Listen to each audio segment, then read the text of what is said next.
Good morning! Andito tayo ngayon sa aking garden.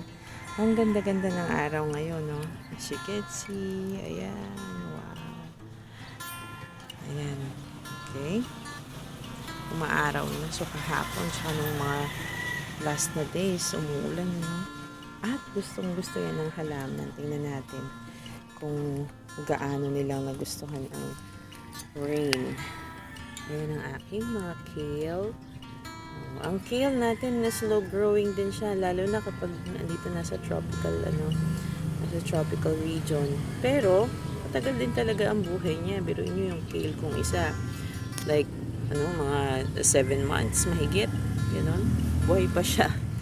Ayan, medyo matagal lang siyang lumaki, pero once nandun na siya, mapapakinabangan niyo na. Ito yung mga nahuling French breakfast radish natin. So nag-harvest tayo doon sa cooking challenge ng mga bata.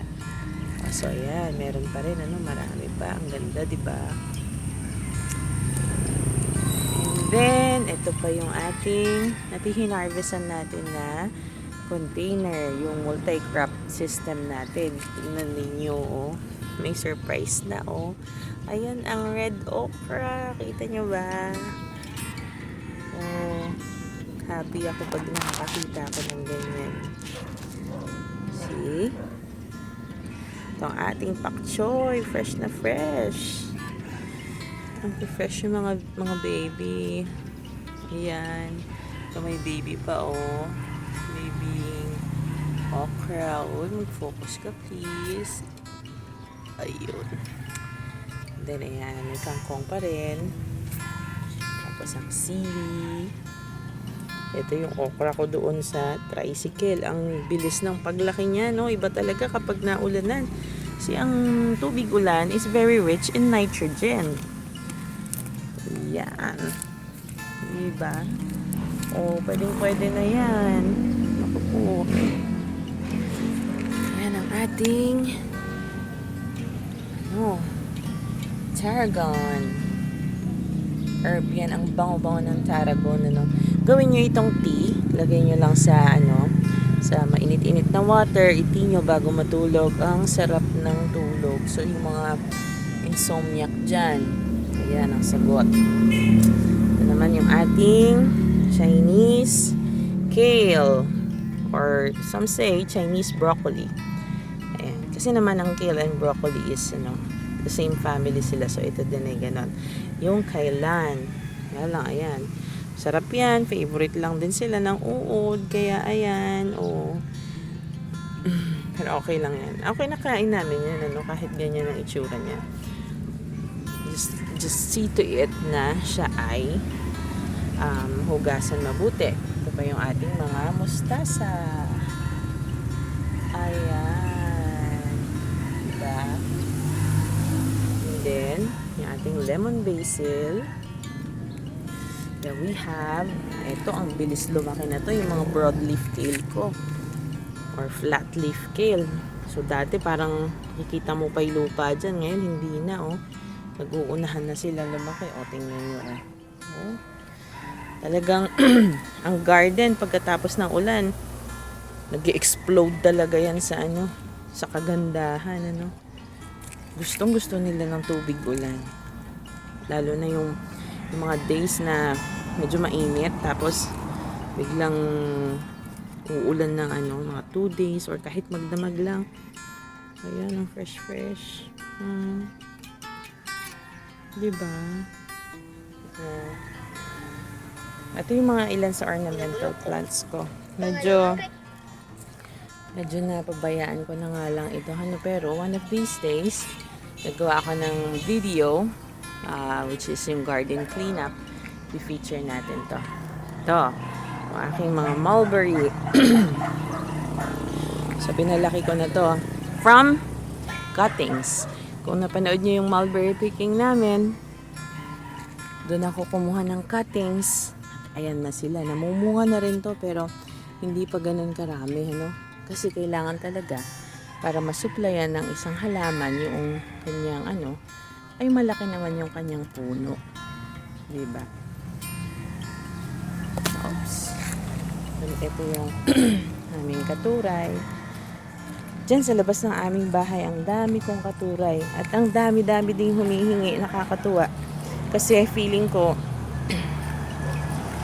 gusto talaga nila ng katuray. Kaya lang hindi ito kadalasang itinatanim. So kami, we decided na itanim sa labas ng bahay yung, or sa labas ng bakod yung katuray para may access yung mga gusto. Kasi healthy yung katuray, lalo na doon sa mga may problema sa alta presyon. So, ayan. Diba? Tingnan natin yung ating mga herbs. Okay, we have the Cuban oregano.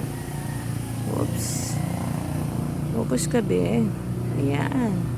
Ang bango-bango niyan. Ang sarap sa pasta, sa mga marinated meat. Ganyan. Ayan pa yung Cuban oregano na nakatanim sa tela.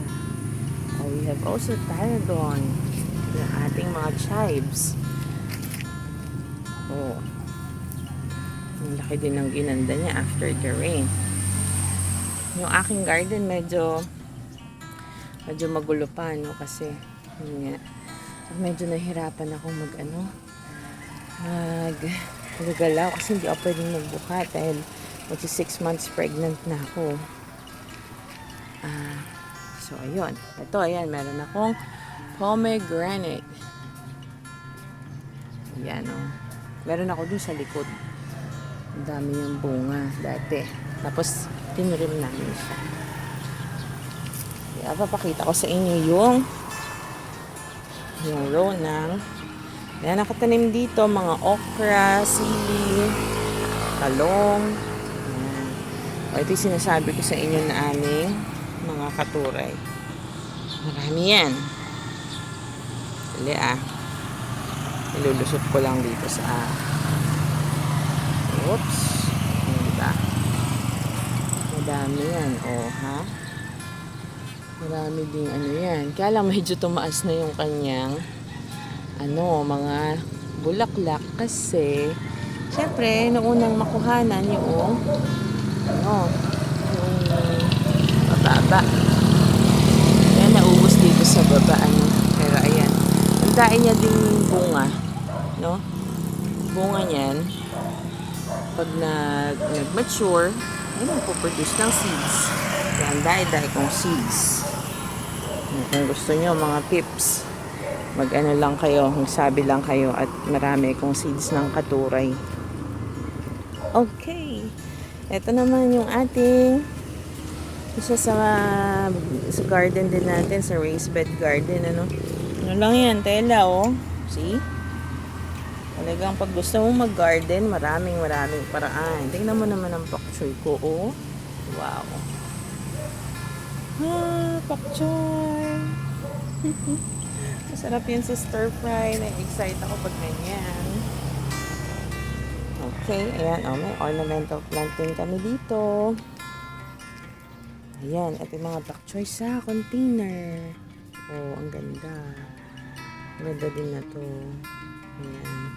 Itong mga to, medyo huli na to, kasi yung buto, medyo huli ko na siyang pinunla. So, nahuli siyang itinanim. Ayan, oh. Diba? Ayan, wow. Gusto nyo ba ng tutorial kung paano magtanim ng pak choy? Tina-transplant ko yan para matipid. Kasi medyo mahal yung kanyang buto. Eto, let's move on sa ating medyo malaking raised garden bed. At tanim dito, again, ayan, ang mga kamatis, black cream yan, heirloom vegetable yan, heirloom tomato.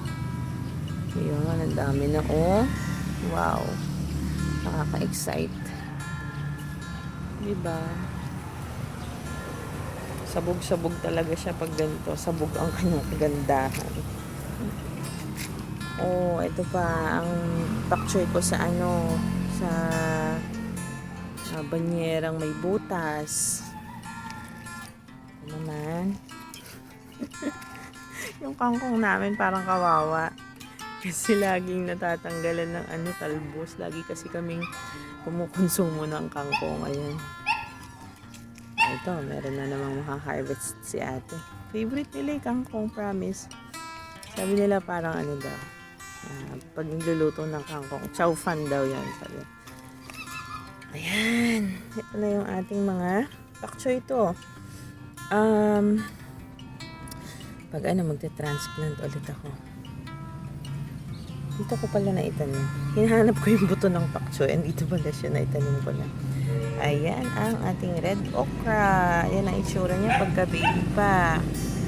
O, naantay ko pa yung iba na late. Ayun oo, ha? Ayun pa. Ito naman, yung kailan. Ganyan lang ako magpunla ng pwede rin silang ilagay sa tray. Pero pwede mo rin namang isabog. Ayan ang kangkong. Liliit pa yan. Oy, check natin yung yung mustasa natin na hinarvestan natin. Tingnan natin kung lumaki na sila. O, diba? Lalaki na ulit. Ito yung mga tinanggalan lang natin ng mga old na leaves. Niwan natin yung mga talbos. Kita nyo naman kung gaano sila kabilis. See? Diba? O. Isang harvest. Isang ganun pa ulit. And then, final harvest na tayo sa kanya. Doggy, what's your problem? Ganyan yan lagi at pag nakikita niya ako dito. Ayan ang kangkong. Madami na ulit. Yes. Ang masasaya dito yung mga bata. Nakikita nilang maraming kangkong. Ayan. Tanggalin natin yung ilan-ilan na mga. Tingnan nyo, ang daling magbunot ng damo. Kasi, sabi ko sa inyo, well aerated ang lupa. Ayan o, tingnan nyo o. Kahit yung damo maganda yung pagkalat ng kanyang ugat. Kasi, malaya ang ugat ng halaman kapag ganito siya na naka-raised yung inyong garden bed. These are my red sunflowers. Red velvet yan. Ako, na-excite kayo dyan. O, tingnan nyo, o. Meron ng, kikita nyo na ba yung pagkapula niya? O, lahat yan. O, ha? O, tsaka yung aking, Ayan. Wow. Ating folios. And then, yung part na yan yung mga part na ayaw ipakita ng gardener, yung part na magulo. Ayan yung aking working space kapag ka nagtatanim ako ng mga halaman sa aking container garden. Ay, tingnan natin si Doggy saglit nga. Ay, Doggy, oo. Ayan, dito sa side na to. Oh, ito na yung mga mustasa o giant. Giant na sila. Diba? After isang araw na rin, tapos kagabi umulan din. Ayan na siya. Ang dami ulit mustasa. Ayan. Kasi, diba? Yung aking mga kasakong lupa. Binigay ng aking biyanan. At saka yan. Yung mga nakatanim dyan. Yan. Enjoy ba kayo? Mag-garden na din kayo. Promise. Napaka-rewarding niya. Lalo na pag nakikita mong ganito, So, balik tayo dito. Oops.